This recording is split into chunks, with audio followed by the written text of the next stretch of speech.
naturingan ka ng, anong tawag dun guys? Representative ng inyong school? Anong klase kung ganyan na magiging mapagmataas ka sa iyong kapwa? Ambassador ka ng school mo. Ibig sabihin, representative ka. At kapag representative ka, dapat mabuting halimbawa. Kahit papano, magpakumbaba. It doesn't matter kung tama ka o mali ka.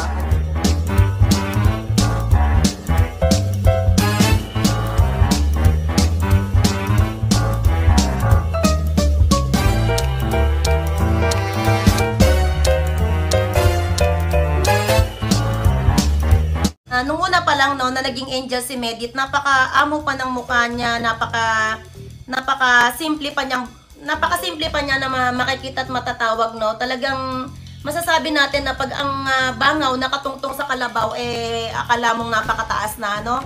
Wala akong personal no, kasi di pa kita nakilala sa personal. Pero about umuugot lang ako about sa mga nangyari dito sa social media na yun nga inakala namin na karapat-dapat kang suportahan, karapat-dapat kang kaawaan, aping-api ka.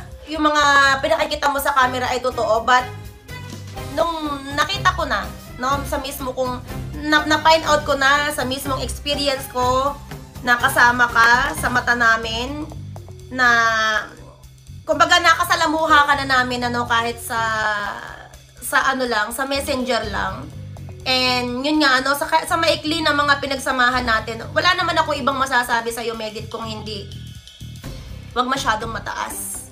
No? Wag masyadong mataas.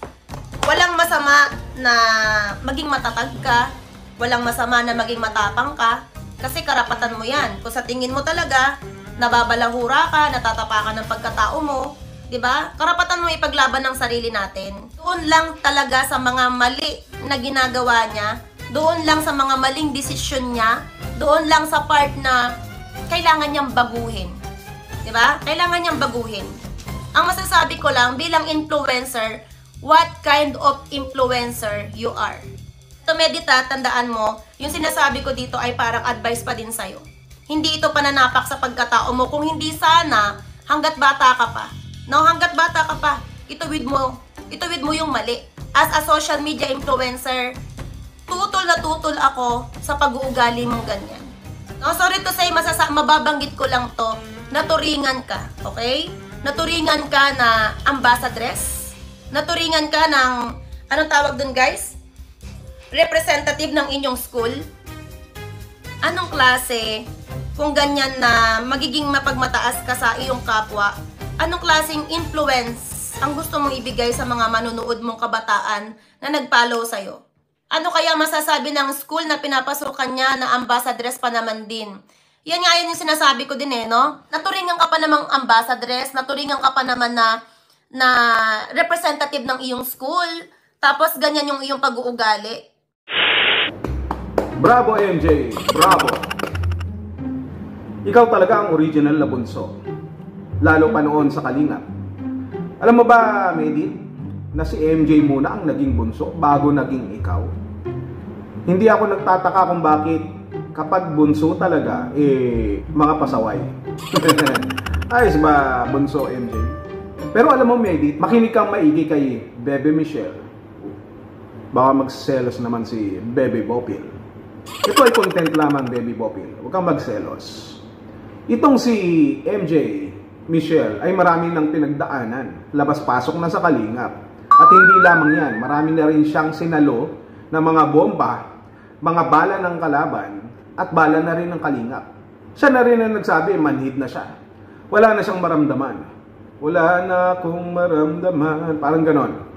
Kaya kung ako sa'yo, Medit, makinig kang maigi kay MJ kung ano ang kanyang sinasabi. Kasi papunta ka pa lang, nagpabalik-balik na siya. Kaya dapat makinig ka sa kanya.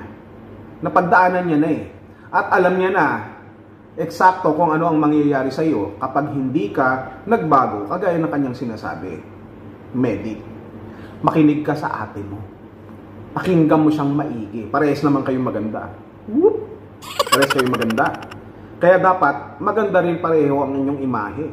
Kaya nga tinuturuan ka na ni MJ Napakinggan mo ba? yung sinasabi ni MJ sa'yo, lahat ng binanggit niya sa'yo? Totoo yun. Kasi yun ang nakikita nila sa'yo. Totoo din naman na ipagtanggol mo ang sarili mo. Ipakita mo na kaya mong abutin ang mga pangarap mo. Magpakatatag ka. Pero hindi ibig sabihin ng pagpapakatatag ay pagmamataas.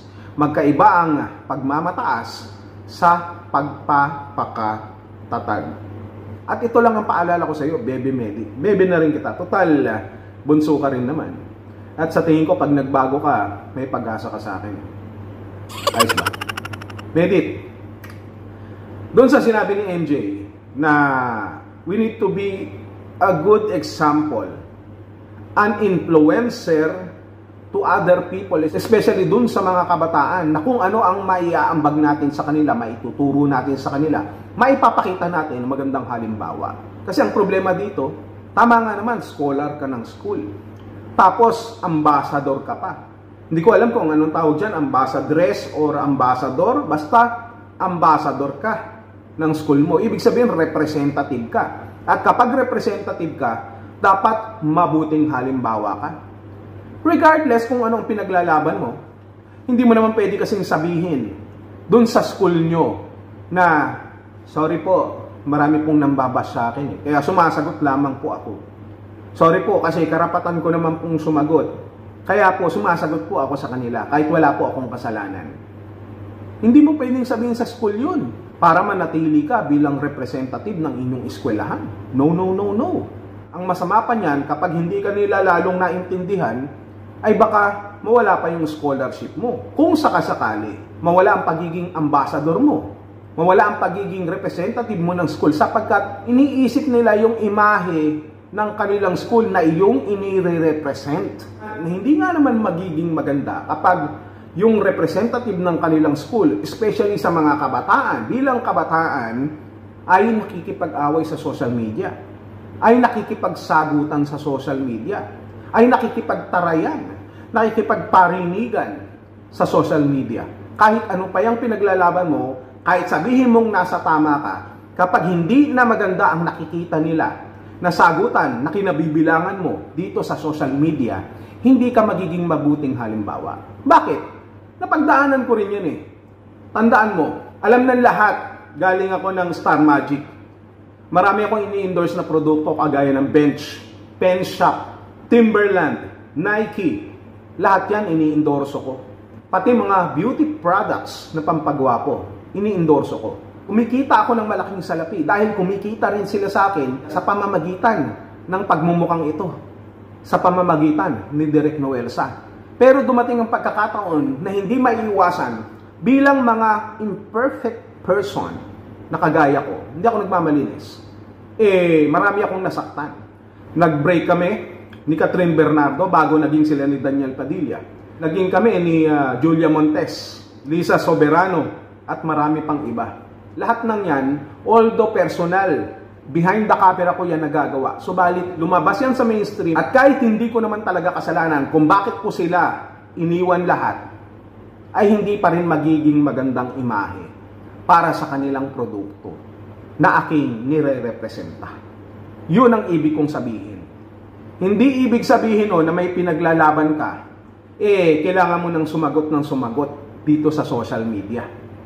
Kung alam mo sa sarili mo na wala ka palang ginagawang masama, bakit nagpapaliwanag ka pa ng matindi?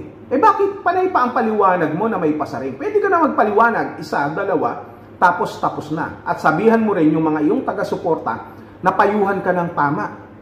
Yung mga makamedit dyan, na sinasabi nyong medit community, sabihan nyo ng maayos din si Medit. Kung talagang mahal nyo siya, sinusuportahan nyo siya, sabihan nyo siya, payuhan nyo siya ng tama na wag nang makipagsagutan. Kasi makakasira ito sa iyong karir, makakasira ito sa iyong imahe, makakasira ito doon sa mga tao, doon sa school mo na nagtitiwala sa iyo. At baka nga dumating ang pagkakataon na hindi naman natin gustong mangyari, baka mawalan ka ng scholarship. Baka hindi na ikaw ang maging representative ng school nyo. Baka hindi na ikaw ang ambassador. Kasi iisipin nila, hindi ka mabuting halimbawa. Yun ang ibig sabihin nun, Medit. Naintindihan mo ba? Pakinggan mo kahit paano yung sinasabi ni Bunso MJ na kailangan matuto tayong kahit papano magpakumbaba. It doesn't matter kung tama ka o mali ka, ang importante dito yung pagpapakumbaba. Yang sinasabi mong medic community, sa totoo lang, hindi mo naman talaga community yan, di ba? Community yan ng Kalingap, sa ayaw mo man at sa gusto. Kaya hindi natin totally dapat pinagmamalaki yan. Kahit kami, yung mga sumusuporta sa amin, yung mga komunidad namin, hindi sa amin yan. Lahat yan sa Kalingap. At hindi namin kailanman kinukuha ang credit. Kaya may pagkakataon pa na makapagbago at pag-isipan mong mabuti yung mga sinasabi sa'yo. Alam mo, hayaan mo silang mambas ng mambas kung meron pang mambabas sa'yo. Kung alam mo sa sarili mo na wala kang ginagawang masama, hindi mo na kailangan magpaliwanag pa ng paulit-ulit. Bebe, Medi. Yun lang. Babush.